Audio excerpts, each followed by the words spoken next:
सच्चिदानन्देश्वराय नमो नमः।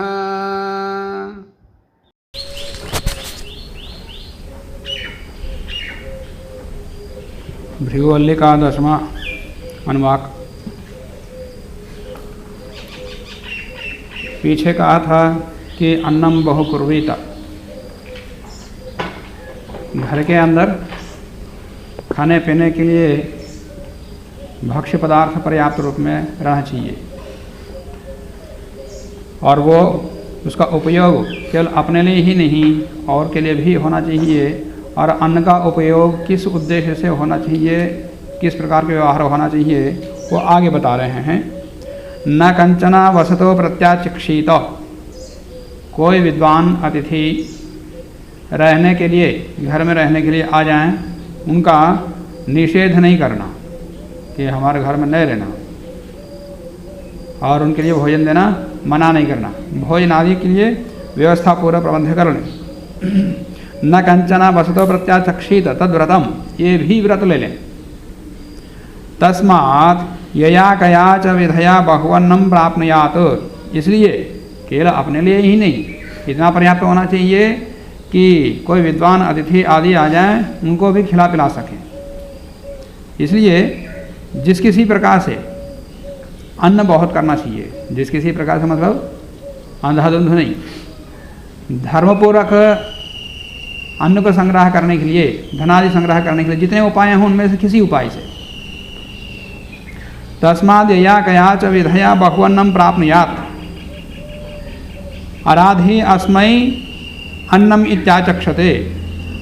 और जब अन्न पक रहा है तो निर्धारित करें कि ये अन्न उसके लिए है, जो अतिथि आए हैं उनके लिए। जैसे हम याग करते समय ये इंद्र के लिए, ये अग्नि के लिए, इदम अग्नि इदम इंद्राया इत्यादि निर्देश करके फिर उसको पूर्णाश बनाते हैं, फिर उसको आहुति देते हैं। ऐसा ही यहाँ निर्देश करें कि इस प्रकार का अन्न, इस प्रकार का भोजन इस अतिथि के लिए। एतद् वै मुखतः अन्नम आराध्यम, ये मुखतः कंठतः प्रशंसापूर्वक श्रद्धापूर्वक ये उसी अतिथि के लिए पाक होगा, पाक हो रहा है। मुखतः अस्मै अन्नम राध्यते, और इसको श्रद्धापूर्वक उसी अतिथि को ये अन्न दिया जाएगा, दिया जा रहा है।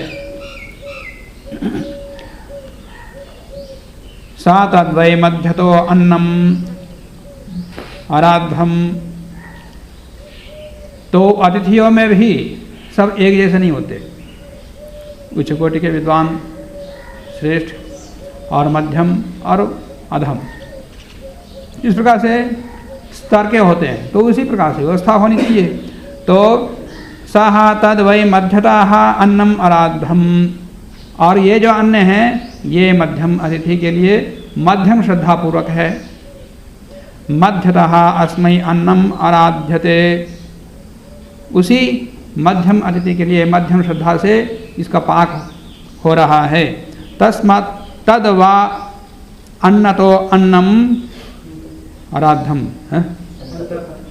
अंततः तद वा अंततः अन्नम आराध्यम, और जो अंतिम स्तर के विद्वान हैं या अतिथि हैं उनके लिए ये अन्न है, उन्हीं के लिए यही पाक हो रहा है। अंततो अस्मै अन्नम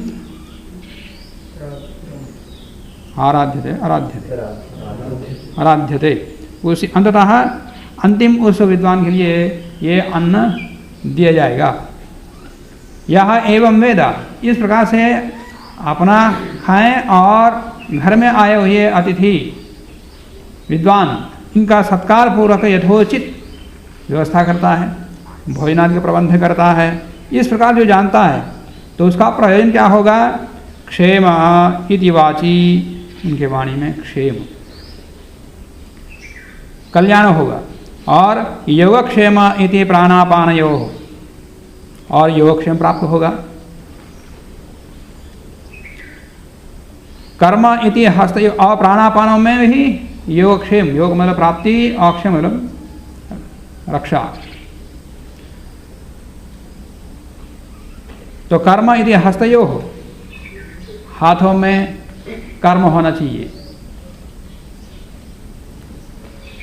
ये पुरुषार्थ करने के लिए ही है, हाथ बांध के बैठने के लिए नहीं, ये पुरुषार्थ के लिए। एक हाथ में पुरुषार्थ हो तो दूसरे हाथ में अभीष्ट जय होता। क्या मंत्र है?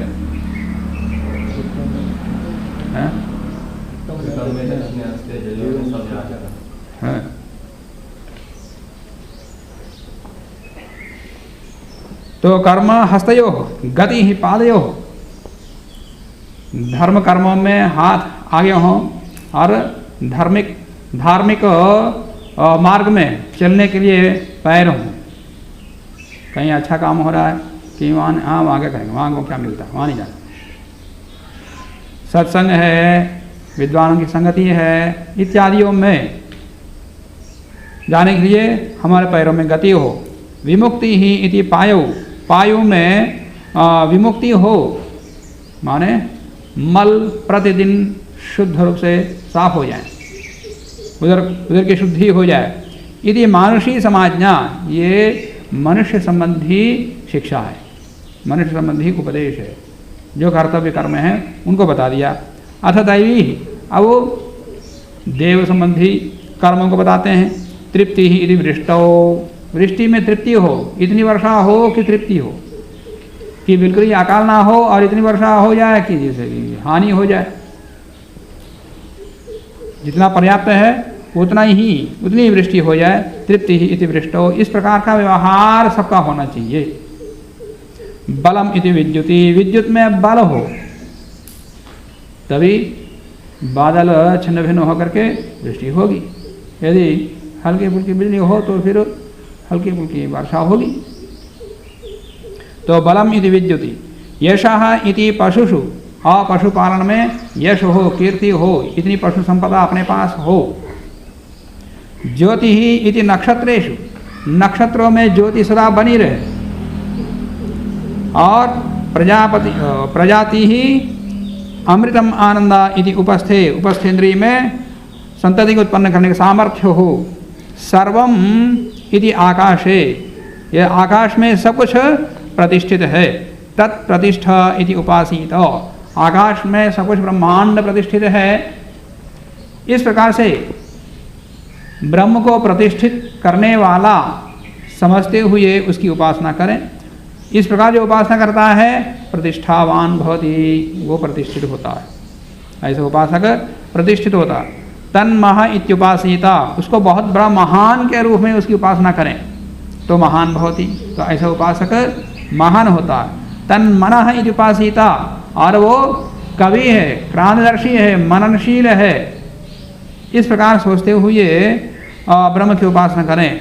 ऐसा करने से मानवान भवति, ये भी सम्मानवान हो जाता है, मननशील हो जाता है। तन नमः इति उपासिता, वो वंदनीय है, नमस्य है। इस प्रकार विचार करता हुआ ब्रह्म की उपासना करें।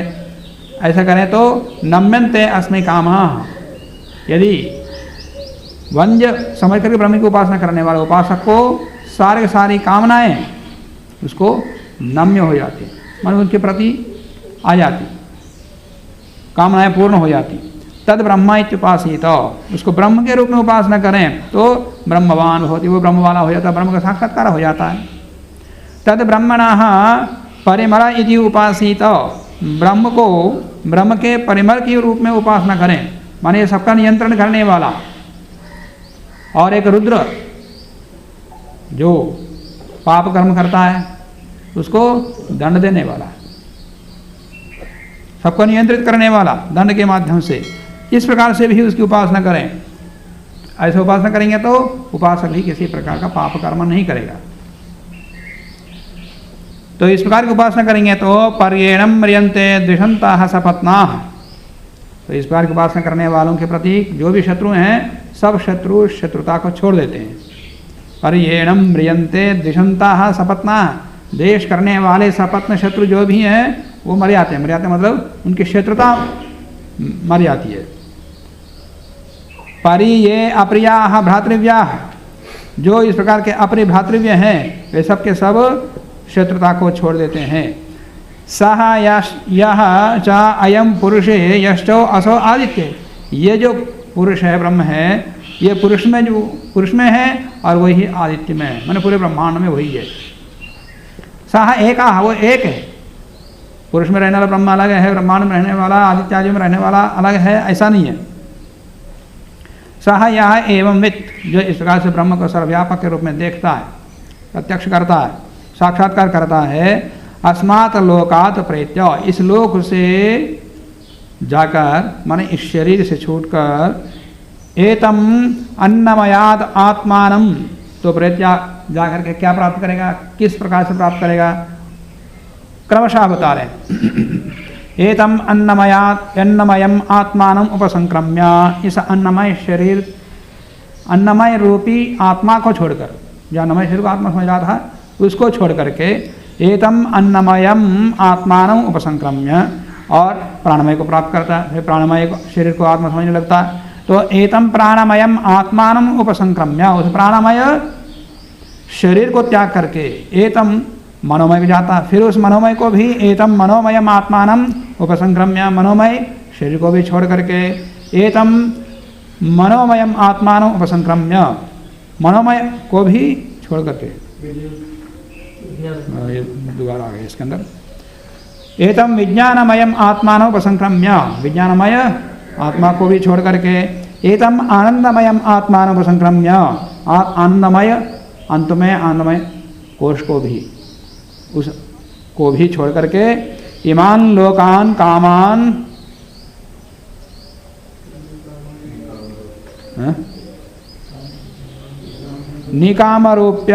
निकामरूपी अनुसंचरण, ये पद अच्छे गलत रखते हैं, गलत संधि करते हैं। ईमान लोकान कामान, इस लोक संबंधी जो भी कामनाएं, उन सारी कामनाओं को या कार्यों को निकाम रूपी निष्काम रूप से अनुसंचरण, वो आचरण करता हुआ, एतत् साम गायन आस्ते, तो इस प्रकार व्यवहार करता हुआ, उपासना करता हुआ वो गान करने लगता, परमात्मा की महिमा का गान करने लगता, हाउ हाउ हाउ, सामगान करता कि ओह ब्रह्म कितना बड़ा है, कितना महान है, उसको बनाई हुई सृष्टि कितनी बड़ी है, कितनी महिमा मंडित है, और हमको कितना बढ़िया शरीर दिया है, इत्यादि देखता हुआ प्रशंसा करता है। हा हा हा हा बोलते हैं ना, ये सामगान में हाउ हाउ। और अहमन्नम अहमन्नम अहमन्नम, मैं अन्न हूँ, मैं अन्न हूँ, मैं अन्न हूँ, अन्नमय शरीर हूँ, अन्नमय शरीर हूँ आदि बोलता है। या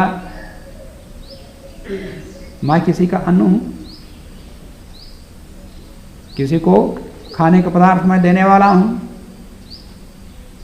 इस प्रकार। या पिछले जन्मों में पता नहीं क्या क्या जन्म लिया, किस किस का भक्ष्य बना हूँ मैं,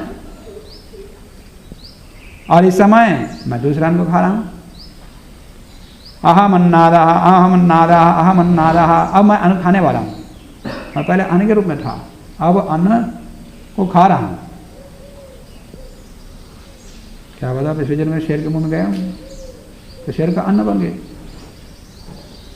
किस किस का अन्न बने पता नहीं कितने कितने जन्मों में।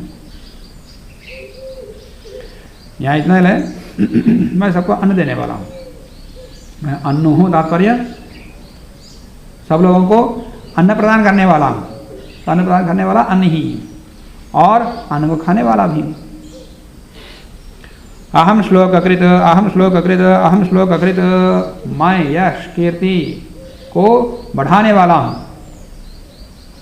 अहम अस्मि प्रथमजारितास्य, मैं इस सृष्टि के शाश्वत नियमों में, परमात्मा के द्वारा बनाए गए शाश्वत नियमों में मैं प्रथम हूँ, अग्रगण्य हूँ, श्रेष्ठ हूँ, उत्तम सृष्टि हूँ। मैं इस सारी सृष्टि में मैं शाश्वत नियमों में एक सृष्टि, उत्तम सृष्टि हूँ, मैं प्रथम हूँ। तो प्रथम हूँ तो प्रथम श्रेष्ठ जैसे ही व्यवहार होना चाहिए, उस प्रकार का अपने आप को सोचें तो उसी प्रकार से उसी स्तर में कार्य करता। मैं बड़े असमर्थ हूँ, मैं वो काम नहीं कर सकता, मैं बुद्धिहीन हूँ इत्यादि हतोत्साहित होकर के रहता है, तो फिर वो काम नहीं करता। अहम इंद्र न पराजिज्ञे, मंत्र में आता मैं इंद्र हूँ, पराक्रमी शक्तिशाली हूँ, मैं कभी पराजित नहीं होता। ऐसा संकल्प मन में रहता है तो फिर कुछ भी करता हूँ, कर सकता है। पूर्वम देवेभ्यः अमृतस्य नाभि, नाभाई है, स्वार्थ नाभि है। पूर्वम देवेभ्यो अमृतस्य नाभि, मैं देवताओं से पूर्व ही मैं नाभि का केंद्र हूँ, अमृत का नाभि हूँ, अमृत का केंद्र हूँ। देवों को छूटने से पहले ही मैं अमर हो जाऊं, मतलब इंद्रियों को छूटने से पहले ही मैं अमर हो जाऊं। इंद्रियों को देव कहते ना। तो पूर्वम देवेभ्यः, देवों के छूटने से पहले ही, इंद्रियों के शरीर को त्याग देने से पहले ही अमृत स्नाभि, मैं अमृत का केंद्र बनूं, अमर हो जाऊं। यो मां ददाति स इद एव, यह मां ददाति सह इत एव मां अवाह, जो मुझे देता है, क्या जो इस प्रकार से ब्रह्म के आनंद को, अमृतत्व को मुझे देता है, यह मां ददाति, जो मुझे देता है, मोक्ष का आनंद देता है, या मोक्ष का उपदेश देता है, मोक्ष प्राप्त करने की विधि बताता है, यह मां ददाति सह इत एव मां अवाह, वही मेरी रक्षा करता है। तो मोक्ष का उपदेश कौन दे रहा है? परमात्मा दे रहा है, और वही मेरी रक्षा करेगा।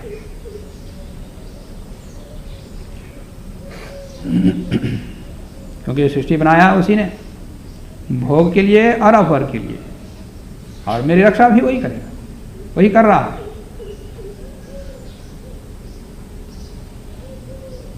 अहम अन्नम अदंतम आदमी, मैं अन्न को, प्रत्येक खाद्य पदार्थ को खाने वाला हूँ, और अदंतम आदमी, खाने योग्य पदार्थ मैं खाता हूँ। अहम विश्वम भुवनम अभ्यभवाम, मैं समस्त विश्व को अपने अधीन रखूँ, अपनी मर्यादा में रखूँ, उसको नियंत्रित रखूँ। माने इस सृष्टि में जो भी जिन पदार्थों का हम उपयोग करते हैं वो कभी प्रदूषित ना हो, अनियंत्रित ना हो। प्रदूषण से फिर हमको हानि, कष्ट देने वाले, दुख देने वाले होते, ऐसा ना हो। मैं उनको मर्यादा में रखने, शुद्ध पवित्र रखने वाला हो जाऊं। अहम विश्वम भुवनम अभ्यभवाम। सुवहनः ज्योति, माने वो प्रकाशशील सूर्य आदि नक्षत्र, नक्षत्रों की जो ज्योति है वह या एवं उसको सदा प्रकाशित रहे, या उसको मैं अपने अधीन रखूं। यह एवं वेद, जो इस प्रकार जानता है वो उस मोक्ष को प्राप्त करता है या आनंद को प्राप्त करता है, हर पदार्थ से सुख को प्राप्त करता है।